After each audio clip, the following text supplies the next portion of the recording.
அண்ணன்மார்களுக்கும் அவர்களை வருக வருக என்று இந்த புரட்சி தலைவி அம்மாவின் 78வது ஏழை எளியோருக்கு நலத்திட்ட உதவிகள் வழங்க விழா நடத்தப்பட்டு கொண்டிருக்கிறது. அதுக்கு சிறப்பாக தலைமை தாங்கி அண்ணன் இளையராஜா அவர்கள் பொறுப்பேற்று நடத்தி கொண்டிருக்கிறார்கள். அடுத்தது அண்ணன் சாக்ரட்டிஸ் அண்ணன் வந்திருக்காரு. அவர்களே, ராஜேஷ் அவர்களே, பராசக்தி திமுக ஒரு தீய சக்தி.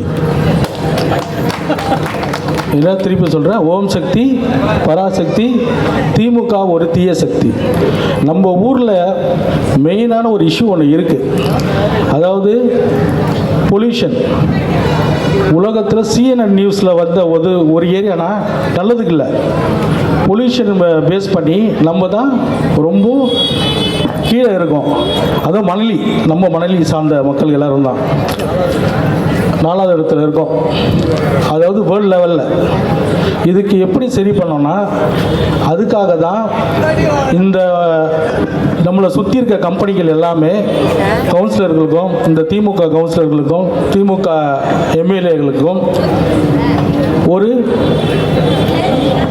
சில காசு நம்ம அவங்களுக்கு தராங்க. எதுக்குன்னா நம்ம மக்களுக்கு சிறந்த மருத்துவம், சிறந்த கல்வி, சிறந்த அடிப்படை வசதிகள் செய்து தருவதுக்கு தான் அவங்க கொடுக்குறது. எங்கள் அண்ணன் சொன்ன மாதிரி தான், சாக்கண்ணன் சொன்ன மாதிரி தான் வருத அவன் கல்லாலா போட்டுக்கின்னு மக்களுக்கு எதுவும் செய்கிறதே கிடையாது.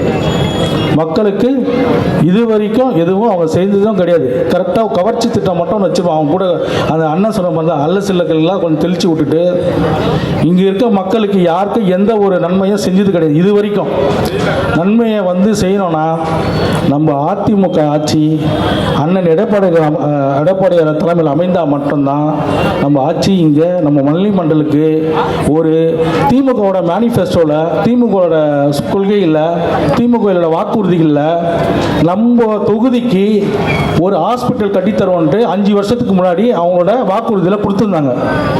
இது வரைக்கும் நம்மளுக்கு அந்த ஹாஸ்பிட்டல் வந்திருக்கா?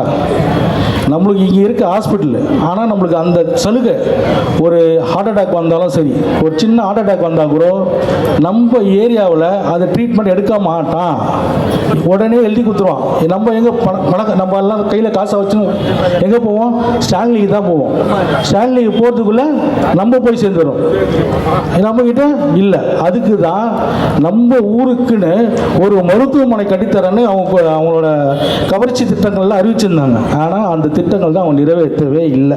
இது திமுக திருவற்றூர் பகுதியோட வாக்குறுதி, தமிழ்நாட்டோட வாக்குறுதி இல்லை. இந்த நம்ம மணலி மண்டலுக்கு அதே மாதிரி NEP எஜுகேஷன் அவங்க எதிர்க்கிறதுக்கு காரணம் CBSE ஸ்கூலு, அவங்களுக்கு மொத்த கனிமொழி, நேரு, ஜெகத் ரட்சகன் இவங்கெல்லாம் அவங்க CBSE ஸ்கூல் வச்சு நடத்துகிறாங்க. அவங்களுக்கு அந்த வருமானம் அடிபட்டு போகும். இதனால தான் அவங்க NEP எஜுகேஷனை மோடி ஐயா தந்ததை எதிர்க்கிறாங்க. இது மக்களே நீங்கள் நல்லா புரிஞ்சுக்கணும், இங்கே இருக்கவங்க எல்லாரும் தெரிஞ்சுக்கணும். அம்மா இருந்த வரைக்கும் இவனுங்க ஒரு செங்கலை கூட தொட முடியல. ஆனால் இன்னைக்கு ஏதோ சொல்கிறாங்க, எடப்பாடி ஐயா 10 வாட்டி தோத்துறாரு, இது பண்ணிட்டார், அது பண்ணிட்டாருன்னு. அவங்க இன்னும் ஒரு 5 வருஷம் அது கடவுள் நமக்கு அந்த வரத்தை கொடுக்கல. அது அவருக்கு அவங்க தேவைப்பட்டதுனால அவங்களை கூப்பிட்டாங்க. ஆனால் இன்னும் ஒரு 5 வருஷம் இருந்திருந்தாங்கன்னா இந்த ஓம் சக்தி பராசக்தி தீய சக்தி இன்னைக்கு கிடையவே கிடையாது. மொத்தத்தையும் நம்ம அழிச்சிட்டு இருப்போம். அவங்களோட இதுவே அழிச்சிட்டு இருப்பார். இந்த கொடி உடனே கடைசியாக சொல்லிக்கிறேன். இந்த கொடி படத்தில் 2 தனுஷ் இருப்பாங்க. ஒரு தனுஷ் இறந்துருவார். அப்போ அவங்க அம்மா கிட்ட போய் த்ரிஷா கேட்கும். த்ரிஷா யாருன்னு தெரியல, சித்தி, அதை ஓம் சக்தி பராசக்தி தீபகாவோட சித்தி. த்ரிஷா கிட்ட சொல்லுவாங்க, என்னம்மா இவன் அமைதியாக இருப்பார் 2வது தனுஷ். அவர்கிட்ட சொல்லுவாங்க, என்னம்மா அவர் இல்லைம்மா இப்போ அண்ணனோட பவரும் தைரியமும் இவனோட பொறுமையும் சேர்ந்து இவன் களத்தில் நிற்கிறான் குடிப்படத்தில் சொல்லுவாங்க. அதே மாதிரி தான் நம்ம எடப்பாடியார் மக்கள் செல்வம், எம்ஜிஆரோட சக்தியும், நம்ம இரும்பு மனிதர், நம்ம புரட்சி தலைவி அம்மாவோட தைரியமாக கொண்டு இன்னைக்கு அவர் நிற்கிறார்.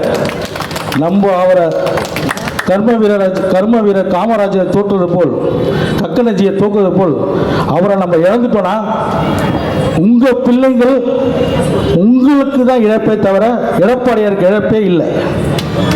உங்கள் பிள்ளைகளை நீங்கள் ஏமாற்ற போறீங்க. திமுக ஓட்டு போட்டிங்கன்னா உங்கள் பிள்ளைகளை, உங்கள் குழந்தைகளை தான் நீங்கள் ஏமாற்ற போறீங்க.